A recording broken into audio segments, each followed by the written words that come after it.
Hello, we are Memphis Communiversity. Today we are going to be continuing our intro to proof-based math, and now we are going to be doing counting. We're going to be talking about counting subsets. So our last two videos have been about counting lists.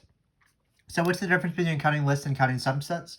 Well, for lists are ordered sequences, and subsets, the order doesn't matter. So for example, let's say you have the first 10 digits 1 through 10 and you want a subset of size 3, and let's say you have 1, 3, and 8. Well, the subset of 1, 3, and 8 is the same as the subset of 8, 3, and 1, or 3, 1, and 8, and so on. So that's what we're going to be dealing with subsets. So what you want to think about is you don't want to think about ordered lists. You want to just maybe think about a box, as we talked about subsets in the past when we introduced them in our first few videos. And in the box, as long as you have 3 elements in the box, it doesn't matter the orientation or the order of the elements in the box. So that's what we're going to be counting. We're going to be counting subsets of a set. So what we're going to try to do is we're going to count the number of subsets of a certain size, just like we were trying to count the number of lists of a certain length. So the important thing is we have this symbol right here. This is the binomial coefficient. You might have seen it before in a previous math class, and maybe Algebra 2 or in pre-calc, whenever you learned about combinatorics or counting and permutations, combinations and permutations. So what is this symbol? This is called n choose k. And what it is it's the number of subsets by definition that are made from choosing k elements out of n possibilities. So again, take the first 10 numbers and you're only choosing 3 of them, or take the first 5 letters in the alphabet, you're only choosing 2 of them. You have committees of people and you're choosing a certain number of them, and you want to see how many possibilities can you choose different things. So that's why it's n choose k. 10 choose 4, 12 choose 3, whatever. 12 choose C, meaning you have 12 things, and how many ways can you choose only 3 of them? How many ways can you how many subsets can you have of those 3 things? So that's what you're always thinking about. You're always thinking about subsets, not lists, boxes of things, not anything where order matters. So there's an important formula, of course, and the formula is that n choose k, which is the number of subsets that are have k things from n possibilities. That's going to be n factorial over k factorial times n minus k factorial. So I'm not going to explain this a ton. I want to just practice it with it more. I want to see how counting works and how counting subsets works. But this formula shouldn't be too bad. Remember that n factorial over n minus k factorial, that is the number of list of length k with n possibilities, because you have n choices for the first one, n minus 1 choices for the second one, n minus 2 choices for the third one, all the way down to n minus k plus 1 for the last kth choice, and then that is n factorial over n minus k factorial. So why? That's the number of list k with choosing from n possibilities. So the question is, why do you divide that by another k factorial? Well, k factorial is the number of ways you can arrange a list of length k. And remember, order doesn't matter. So any list, if it has the same elements and you're mixing them up, you're still considered the same subset. So for every single subset, we want to have one representative where all of those mixed up things are still considered the same subset. So how many ways can you mix up that representative? That's going to be k factorial, so you want to divide by k factorial so that you sort of count all of those things as that same representative element. So hopefully that made sense. That's why this formula is true. But again, we're just going to see the power of n choose k, how easy it is to count subsets actually with sort of this notion. So for example, you have your common committee question, which appears in my pre-calc question as well as this proofs course. But basically you have a department.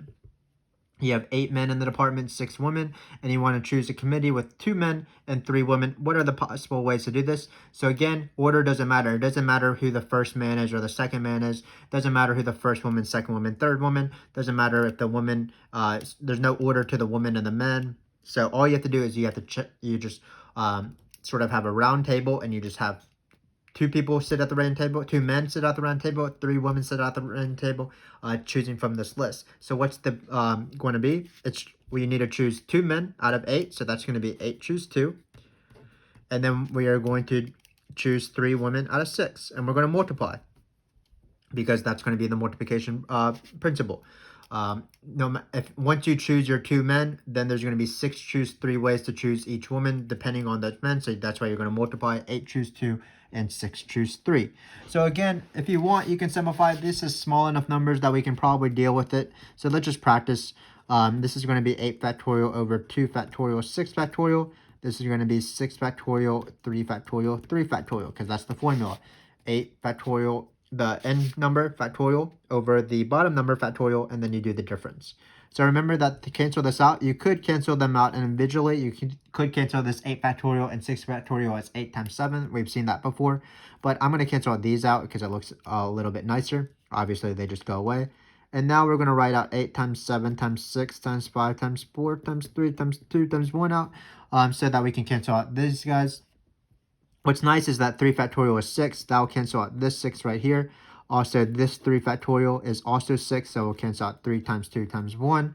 2 factorial will cancel out this 2 to be 4. So it looks like we're left with still a pretty big number, 28, 4 times 7 times 20. But that's actually not too bad, because that'll be 28 times 2, which is 56 times 0. Not times 0, but adding a 0 because you're multiplying by 10. So that's going to be 560. But again, the important thing is sort of what is it, how easy it is to find these numbers based off the definition of choosing. So again, how many ways are there to choose 2 men from 8 possible men? Well, that's 8 times 8 choose 2. How many ways are there to choose 3 men from 6 possible women? Again, it is 6 choose 3. So now let's move on to a little bit of a harder question. It says, how many 5-digit numbers have no zeros, start with an odd integer, and have exactly 2 twos? So we're dealing with are the digits, of course, from 1 through 9. So keep in mind, we're going to be dealing with 1 through 9. No zeros. So what we're going to do is we are going to make a list, because this is a list. It's how many 5-digit numbers. So that's going to be a list. So that's going to be that. One easy thing is that we have to choose an odd integer for the first choice. So it's going to be 1, 3, 5, 7, or 9. We are allowed repetition here, so we're going to have 5 choices for the first one. And the problem is that we don't know where the 2 twos will go. So that's where the choosing come in. Because again, choosing doesn't matter, so that's why it is involved in this list where the order actually does matter. So what is it going to be? Basically, what we need to do is we are going to have 5 choose 2. That's going to choose the spots where the 2s will go. So 5 choose 2 will choose the spots or the entries where, so this is the word where, our 2 twos will go. And that's that. So again, let's say they're right here. So this is going to be one of my 2s, and let's say this is one of my 2s. So how many choices do I have for this spot? Well, it's going to be 1, because there's only going to be this has to be the number 2. This also has to be the number 2. So how many remaining spots? Well, there's repetition is allowed, but we're just dealing with digit numbers. You can have multiple 5s, multiple 6s, for example. This was because there were 5 odds, by the way. So how many choices do we have here? Well, we're going to have 8 numbers, because you can't, it's 1 through 9, 1, 2, 3, 4, 5, 6, 7, 8, 9, but you're not allowed to choose 2. So it's going to be 8 and 8. So what's going to be the final answer? Well, it's going to be 5 times 8 times 8, because that's the number of possibilities once you fix the spots of 2s. Once you have chosen where your 2s want to be, then how many 5-digit numbers are there? Once you've selected the position of the 2s, it's going to be 5 times 8 times 8. So we're just going to call that 5 times 64. Don't really want to do that math. It's actually not too bad, because it's 60 times 5, which is 300 plus 20. So I think it's 320. But 320 is just when the 2s are exactly in these 2 spots. But how many ways are there to choose the 2 spots where the 2s are? It's actually not 5 choose 2 now that I'm looking at it. It's actually only 4 choose 2. So let's change that real quick. It's 4 choose 2, because we know that the 2 can't be in this the first slot, because the first slot has to be odd. So how do we find the final answer? Basically, we're going to take 320 and multiply it by 4 2. So the answer is 320 times 4 choose 2. Because again, what does 4 choose 2 represent? It represents the 2 spots that where the 2s are going to go. And then for each one of those configurations for those 2s, there's going to be 320 possibilities for the other numbers to follow. So if you want, you can do choose 2 pretty easily. It's 4 factorial over 2 factorial, 2 factorial. 4 factorial is 24, so it's 24 divided by 2 divided by 2. That's 24 divided by 4, so that's 6. So the final answer is going to be 320 times 6. Hopefully my pen is still working. Let's see if I can get a new pen. Let's see, 320 times 6. And what is 320 times 6? I said we weren't going to do any math today, but I guess we are. 6 times 2 is 2, 1, 18, 19. So our answer is going to be 1920 at the end. So hopefully you understood that we were counting lists sort of from before, but we were using our new weapon, counting subsets, while we were counting lists. And what we were trying to do, we were trying to choose not how many possibilities are there for each entry. The thing we were trying to choose was the spots or the entries where the 2's would be. And then we counted the list around those 2 spots. So again, once you fix where your 2's are going to go, there's going to be 5 choices for the first one because that's how many odd integers there are. Then there's going to be 8 for the other 2 non-2 slots because there's 8 integers or 8 digits outside of 2 and 0. Finally, how many ways are there to choose those 2 spots? It's going to be 4 choose 2, which is 6. You can sort of actually list them out pretty easily. The 2's could be here, so that's 1. The 2's could be here, the 2's could be here, the 2's could be here, and then finally the 2's could be here. That's the 6 slots. But again, it's still nice that we were able to use our choose concept. So let's try it again. So in this case, what we're trying to do is we're trying to consider the letters A, B, C, D, E, F, so the first 6 letters, and we're going to try to think about how many link 4 lists can be made if repetition is not allowed and the list is alphabetical. So for example, something that would be allowed would be B, C, E, F. That's a 4-letter list where it's in alphabetical order. What would not be allowed is the word face, for example, F-A-C-E. That's not alphabetical order. Hopefully you know what it means for a list to be in alphabetical order. But what I argue is that this question is pretty easy. This is actually just 6 choose 4. Because what it is that it's the number of subsets of size or cardinality of 4 choosing from our 6. Because basically what it is remember that order doesn't matter. So when you choose a subset, you can order it in every way in order to represent that subset. And the way we would want to represent our subset in this case, well, we would just find the alphabetical order. So for example, this is again the number of things that we want.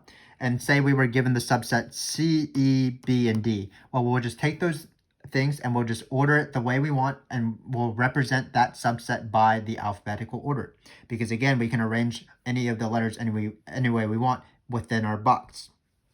So hopefully it makes sense that another way to phrase this question is just how many link 4 lists can be made if another way to phrase this question would be, because the repetition is not allowed, because we want a specific representation of every single one of these lists. Another way to phrase this question is, you take these 6 letters, how many subsets of these 6 letters are there of size 4? Sorry, I wrote the word of twice. So hopefully that made sense. Again, the power of counting subsets and choosing. So now let's do this question right here.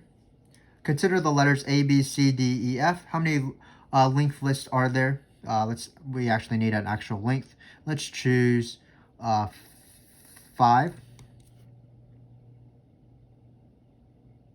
Actually, let's choose 6, sorry. Because let's try to match it with the number of letters in this list. So how many 6 length lists are there with no repetition?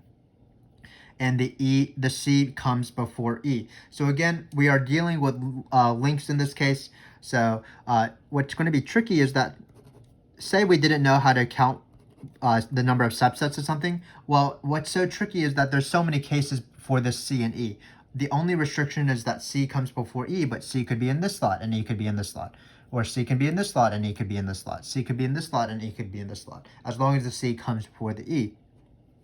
So that's why this seems so hard if you were just counting lists, because there's not a good way to know how many possibilities are there for each entry, so that's why it'd be hard to count lists. earlier before in our previous videos, we would maybe say like exactly one C. So we would be like, oh, the C could be in this slot, count that, how many number that is, and then add it to the number of C's that can be in this slot, this slot, this slot, in this slot, and this slot. But in this case, it's so much harder because there's so many possibilities. But with the power of counting subsets, what we can do is we aren't going to be counting, just like in this previous question about the 2 2's, we are not going to be counting the number of possibilities for each entry of the list, because that's not how lists work. What we're going to be doing is we're going to be counting the number of possibilities, the spots that the C and the E can occur. So basically what we're going to do is we are going to have 6 choose 2. What does this represent? This is going to represent the number of ways we can choose to position the C and E. Because basically what we're doing is we're choosing 2 entries out of the 6 entries. So that's 6 choose 2. That's the definition. So once you have those 2 entries, because you're just choosing 2 of them, let's say we have, for example, this one and this one. This means that our C will appear here. So that means that only one possibility appears here. And then E would appear here. So that means there's only one possibility of E here. So once you fix your C and E, it's very easy to determine how many other words you can have as we sort of fill in these letters outside of the C and E. So how many possibilities do we have for the first letter? Well, because there's no repetition and you can't choose C and E, because they go in this slot and this slot, whatever you choose where C and E are going to go, looks like there's going to be 4 possibilities. And there's going to be 3 possibilities for the second one, 2 possibilities for this guy right here, and then 1 remaining possibility, the only remaining letter that you have left. So in this case, it's going to be 4 factorial, or the same thing is 24. 4 times 3 times 2 times 1 times 1 times 1, that's 24. So what's the final answer? Well, it's this 24 number times 6 choose 2. And we're not going to multiply that out, but that's the answer. So again, how did we come up with this? Well, first we chose our 2 spots for our C and E to be placed. Then we multiplied by 24, because once you fix your C and E, that's the number of lists that have C and E in that slot when you have no repetition when you're choosing from these 6 letters. So hopefully that made sense. Again, we are using subsets not to count the particular thing we actually want, but counting subsets actually helps us. In this case, and just like in the previous case with these 2 2's, we're counting the potential configurations of C and E. Because what we're doing is we're taking 2 entries out of the 6 to have our C and E in those positions. So hopefully that made sense. Again, the power of counting subsets. So finally, one last thing we're going to do, we're going to use the definition of choose to prove that if you're choosing k things out of n things, it's the same thing as choosing n minus k things out of n things. So this is going to be, again, just thinking about the definition of choose. So what it is what is n choose k? That's the number of subsets of size k choosing out of n possibilities. So again, what is n choose k? Let's write it out. The number of subsets where you have k things, k elements out of n possibilities. But for every one of these subsets, we can form that subset by not choosing the elements that are not in the subset. So, for example, let's say we have 10 things we're choosing from, and we want to choose 3 of them. Well, we can form subsets of size 3 by actually choosing 7 of them and not including them in our subset. So we can form a subset of size k, or cardinality k, from n possibilities by choosing n minus k things instead. So for example, we have our 10 things. We want to choose 3 things. We want subsets of 3. Well, we can actually count subsets of 7, because every subset of 7, we're just not going to include those 7 elements, and that will form our subsets of 3. So by choosing n minus k elements from n possibilities,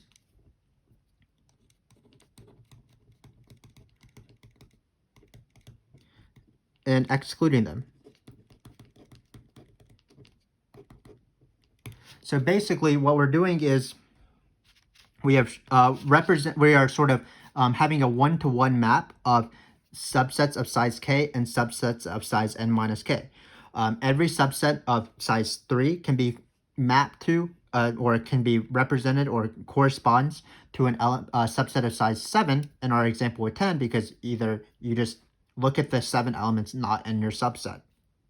And that's why n choose k is equal to n choose n minus k. So hopefully that made sense. So for every subset, my pen is not working at the bottom of the page here like normal, but for every subset with k elements,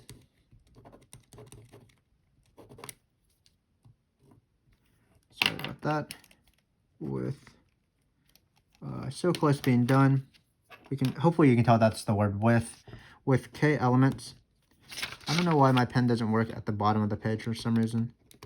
Maybe it's the way I write at the bottom of the page.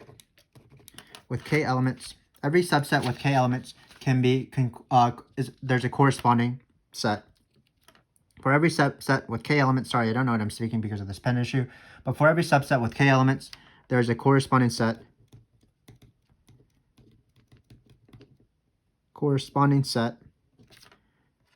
Subset with k n minus k elements.